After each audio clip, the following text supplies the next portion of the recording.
Chicken, তাও আবার ভাজা, সেটা আবার টেস্টি না হয়ে কি থাকতে পারে? আজকে খুব মজাদার চিকেন ফ্রাইয়ের রেসিপিটা শেয়ার করব, যার বাইরে হবে ক্রিস্পি ক্রাঞ্চি আর ভেতরে হবে এরকম সফট জুসি।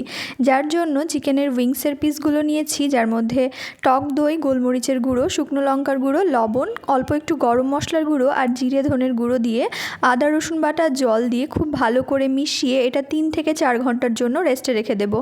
এটা কিন্তু সময় না থাকলে অন্তত আধ ঘন্টা রেস্টে রাখতেই হবে। তারপর ময়দার মধ্যে লবণ, গোলমরিচের গুঁড়ো, শুকনো লঙ্কার গুঁড়ো দিয়ে মিশিয়ে রাখবো।